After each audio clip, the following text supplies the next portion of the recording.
Remember, there was some incidents of mad cow disease, wherever it is, in England, and there were some very robust studies done on that particular situation. It turned out the origin of the mad cow disease, excuse me, was in a particular location. And because of the wind patterns of that location, from that farm, it was being swept over communities and settling onto other communities. And so if you did some computational fluid dynamics, you could actually determine where this thing was spreading from, how it was spreading, what the concentration might actually be. And so this technology really exists today. It's not just hit or miss. It's just that we haven't taken sort of the bull by the horns and began to exercise some of the technology that we have, and then of course notify folks that this is in fact the case.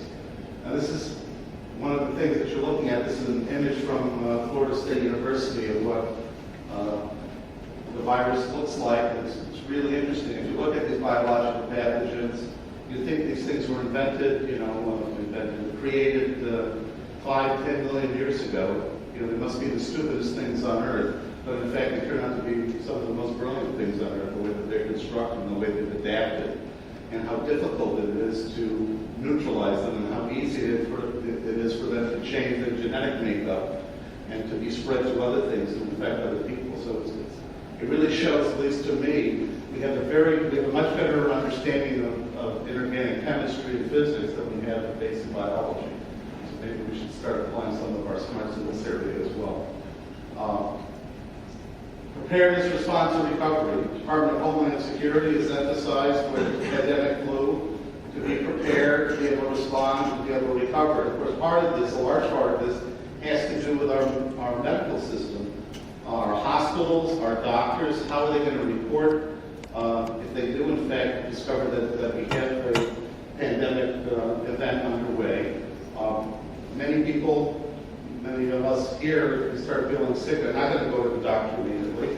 We'll try to get some other medication on our own to treat the ailment. And by the time we realize it's a really serious problem, by that time we perhaps have spread a lot of it to other people or have become so overwhelmed by it that we in fact expired.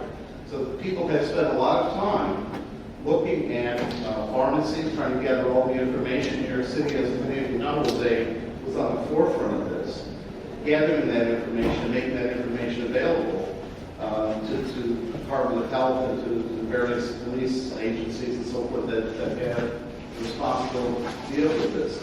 But I'm envisioning in the future, after listening to the talks today about all the ease of information and how it can easily be spread, all the way from our bananas going bad on the boat sailing to us, to perhaps we could be warned of such an event in a reasonable way. And if we were warned early enough in terms of these biological pandemics, time is everything, it turns out. If you weren't warned early enough, you could really minimize and mitigate a lot of the difficulties that are associated with this sort of problem. If you wait too long, suddenly there's thousands of people at hospitals. By that time, you're really in a difficult situation.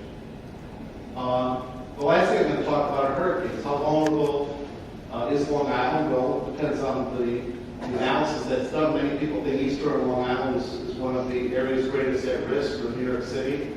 It's clearly high on the list because of its history of hurricanes in the past. This is take you back to something that at least I remember, because I just built my house at this point. My wife and I were sitting in our den looking out where we live on nature preserve in the back, wondering why we had just built this house, because we thought it was going to be collapsing during the Hurricane Gloria, but thank God it didn't.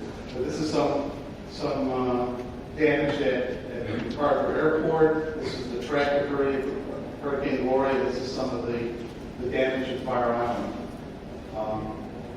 There's been a number of studies. There's Scott Mandia at SUNY Suffolk County has been doing studies of storm surges and damage and water accumulation for a number of years.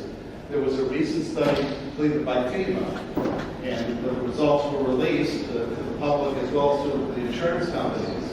And I know that for some of us who live on the south shore of Long Island, I happen to live in East Islip, about 3/4 of a mile from the ocean, my insurance rates went up. because of this FEMA study, because people realized that, for example, if you have a Category 3 hurricane, that where I live will be underwater, the storm surge. And of course, even up to Sunrise Island will be underwater. And forget about the people on Fire Island and the other islands off the south coast. So as the hurricane is approaching, it is incredibly important to make people aware and truly believe that this is going to occur, and to find appropriate evacuation routes off of those islands, off the south shore of Long Island. There's been a lot of work done by Jim Callahan and on the Nassau County Office of Emergency Management, Joe Williams at the Suffolk County Office of Emergency Preparedness, Fire Rescue is what it's called, to identify colleges, universities, hospitals, other facilities where people can in fact be evacuated. But again, how do you get the information to them rapidly enough and convince them, and then allow them routes that they can evacuate? Because most of us are not going to believe it at first. Most of us don't want to leave our homes. So how do you effectively communicate that and then assist people? And some of that may have to do with sort of real-time observation of traffic patterns, congestion, and sending that information to people wirelessly, so that they'll know, I don't want to go up this route because it's clogged. I'm going to be sitting there for 3 hours and running out of gas. But if I go this way, which looks like it's a lot longer, I'll be able to get to my place that I want to get to in a lot shorter period of time and in a lot safer situation. So this sort of information sharing, making available information to people who need it when they need it, is so awfully important. It could make such a tremendous difference. The way that also we respond is this rather complex chart. It starts with the incident. It goes through the interaction of local first responders. Is the fire department in charge of the police, the emergency response, the state government, the federal government, all the way to the Department of Homeland Security, and eventually to the president. He has to make such a decision. And we on Long Island are in sort of an unusual situation. Got a lot of folks in a relatively small area, but what's most interesting is the amount of fire support that we have is quite good, but it's primarily volunteer. So in case of an emergency, are those folks going to go home and protect their families? Are they going to go into work to try to protect us? This is not a normal situation, and so this is sort of puts a strain on the situation. It makes our area a little bit unique and unusual. Emergency management, these are some needs that were derived from something called the Homeland Security Exercise and Evaluation Program that occurred in 2005 at the Mineola Courthouse in Nassau County. This happened to be against a chemical agent attack. That was the exercise that was performed. We performed another one on September 27th of this year in Hicksville. It was at the IKEA store. IKEA participated quite nicely with us, and it was a person who was a bomber who had a bomb that was going to go off. And not only was it just an explosive device, but it also contained some radiological material, so it was really a dirty bomb.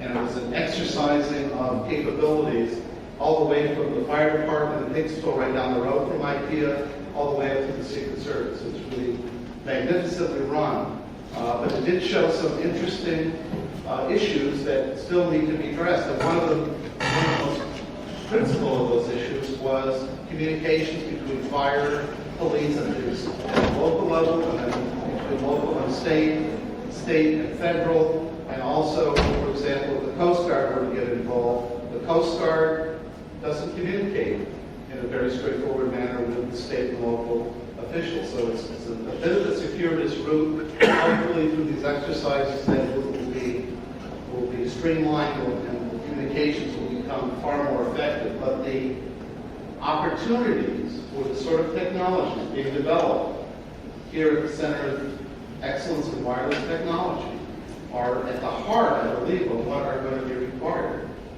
as we mature our approaches to a lot of these problems. You can see a lot of the issues that keep coming up, and they came up again after the last exercise: information sharing and interoperability between incident command and event command. And of course, all equipment and sensors and